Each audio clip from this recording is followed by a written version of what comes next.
$7,000.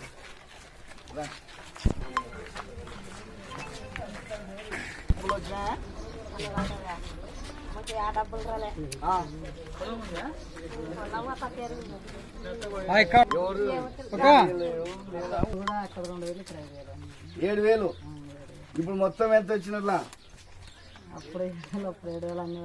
14,000 వచ్చినట్లా. ఈ ప్రభుత్వం వచ్చినాకనే కదా వచ్చినది. అక్కడ చెప్పు, మన ముఖ్యమంత్రి చంద్రబాబు నాయుడు గారే కదా 14,000 రూపాయలు. అది పేపర్ డబ్బులు ఉన్నాయమ్మా. ఎంత? 7,000. ఇక్కడ చూడండి కదా. అంతకుముందు విడతలో మొత్తం ఇప్పుడు ఎన్ని వేలు పని ఎట్లా? 14,000 పడినాయి. ఇంకా ఎన్ని వేలు రావాలో మీకు ప్రభుత్వం నుంచి? చెప్పినది 20,000 చెప్పినాడు. ఇంకా 6,000 రావాలా. 6,000 కూడా ఇస్తాడు ఇంకా 3 నెలలకు. ఇవన్నీ కూడా ఏ ఊరు వేస్తున్నారు ఈ డబ్బులు?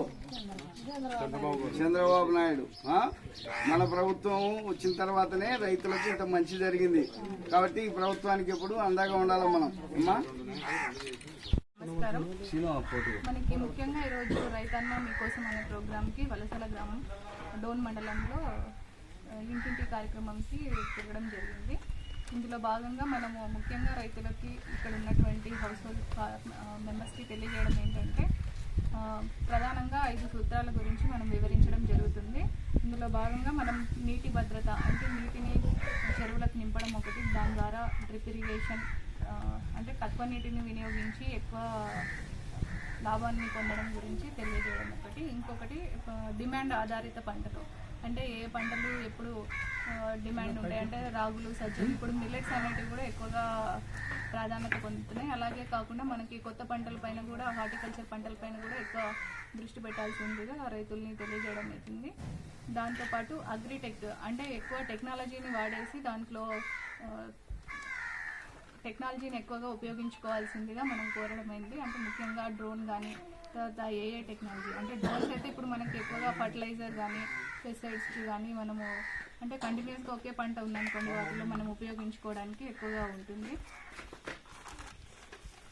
అదే కాకుండా ఫుడ్ ప్రాసెసింగ్ యూనిట్స్ అంటే మనము పంటలు వచ్చిన తర్వాత విలువ ఆధారితను పెంచడం కోసం ఈ ఫుడ్ ప్రాసెసింగ్ సొసైటీస్ కూడా రాయితీలు ఇవ్వడం జరుగుతుంది. దాని ద్వారా కూడా మనము రైతు యొక్క ఇన్కమ్ అనేది మనము పెంచడం జరుగుతుంది. కాబట్టి ఈ ఫుడ్ ప్రాసెసింగ్ ఇండస్ట్రీస్ ద్వారా అంటే మనకి ఉల్లి, అరటి, తర్వాత టమాటాల పంటలకి పౌడర్ చేసి ఫ్లేక్స్ చేసి లేదంటే వాటిని బిస్కెట్స్ అలా చేసి వాటిని ఉపయోగించుకోవాల్సిందిగా కూడా మనం తెలియజేస్తున్నాము. ఇంకొకటి మనము ప్రభుత్వం నుండి మద్దతు చేయడం మనకి అంటే ఇప్పుడు ఇందాక మనము రైతులకి ఇవ్వడం అన్నదాత సుఖీభవ PM కిసాన్ తరఫున కూడా మనం 14,000 వరకు ఇవ్వడం జరిగింది. అదే కాకుండా మనకి ఇంకా వేరే వెటర్నరీ కింద పాడి పంటలు అంటే మనకి పశువు సంవర్ధక శాఖ నుండి కూడా మిల్క్ మీట్ని పెంచడం కూడా దీని యొక్క ముఖ్య ఉద్దేశం. ఇంకా ఏదైనా మన ఏరియాలో కానీ అంటే వ్యవసాయ అనుబంధ రంగాల గురించి ఇంకా ఏమన్నా ఉన్నా కానీ వాటిని గురించి వివరించాల్సిందిగా కోరుతున్నాను. 5 సూత్రాల కేంద్రంలో ఇవ్వడం జరుగుతుంది. ప్రతి ఇంటికి కూడా రైతులకు ఇవ్వడం జరుగుతుంది. కార్యక్రమం ఈరోజు వలసల గ్రామంలో మన అగ్రికల్చర్ అధికారులు, హార్టికల్చర్ అధికారులు, గ్రామ రైతులు అందరు కలిసి వాళ్ళ ఇల్లుకు తిరిగి రైతులకు మన ప్రభుత్వం చేస్తున్న కార్యక్రమాలను వివరించడం జరిగింది.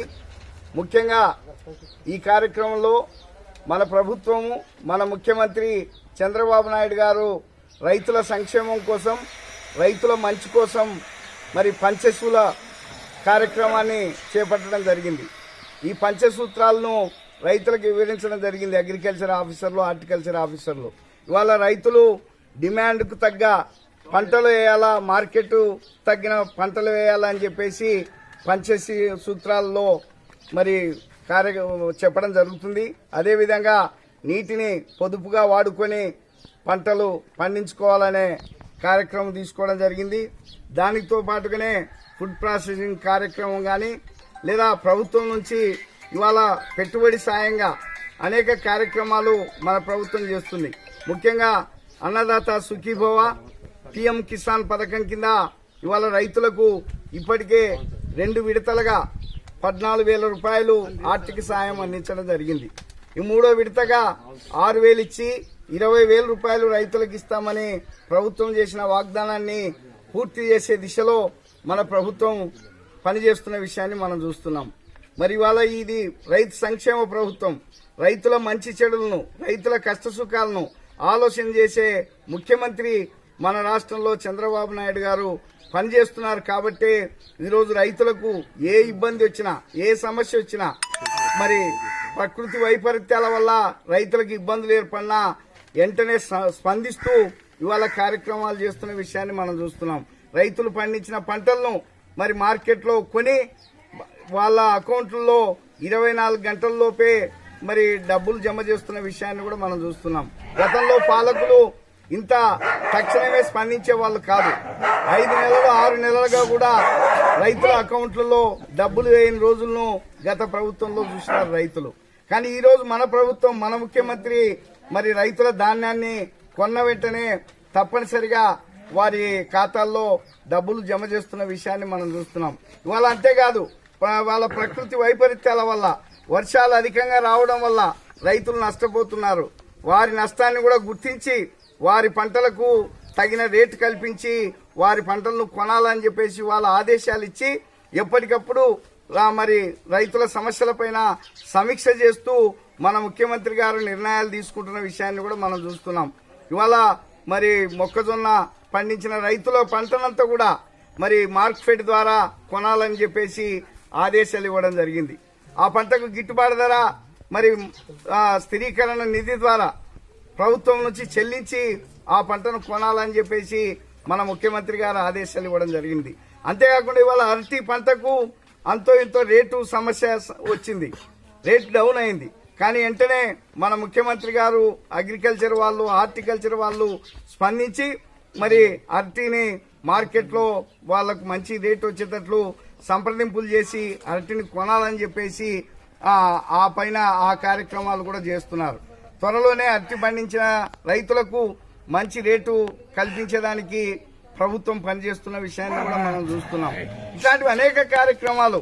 మరి ఉల్లి పండించిన రైతులకు ఉల్లికి గిట్టుబాటు ధర లేకపోతే హెక్టార్కు 50,000 రూపాయలు ప్రభుత్వం రైతుకు చెల్లించి రైతును ఆదుకునే కార్యక్రమం చేపట్టి దానికి కూడా మరి దాదాపు 200 కోట్ల రూపాయలు డబ్బులను ప్రభుత్వం నుంచి రిలీజ్ చేసిన విషయాన్ని కూడా మనం చూసినాం. ఇవాళ అనేక కార్యక్రమాలు. కాబట్టే రైతుల సంక్షేమం కోసం, రైతుకు ఏ కష్టం వచ్చినా రైతుల కోసం మేమున్నామని చెప్పేసి మన ముఖ్యమంత్రి చంద్రబాబు నాయుడు గారు ఎన్డీఏ కూటమి ప్రభుత్వం పనిచేస్తున్న విషయాన్ని మనం చూస్తున్నాం. సాగునీటికి, తాగునీటికి ఎక్కడ కూడా ఇబ్బంది లేకుండా ఇవాళ హంద్రినీవా కాలువను రాయలసీమకు జీవనాడి హంద్రినీవా, రాయలసీమ పల్లెలను కరువును పాలద్రోలే ఒక జీవనాడి హంద్రినీవా. అట్లాంటి హంద్రినీవాను ఇవాళ ప్రతి పల్లెకు తీసుకొచ్చి రైతులకు పంటలు పండించుకునేదానికి అవకాశం ఇవ్వాలని చెప్పేసి ఈ ప్రభుత్వం కృతనిశ్చయంతో ఉంది. కాబట్టే ఈ ప్రభుత్వం వచ్చిన ఈ సంవత్సర కాలంలోనే 3,800 కోట్ల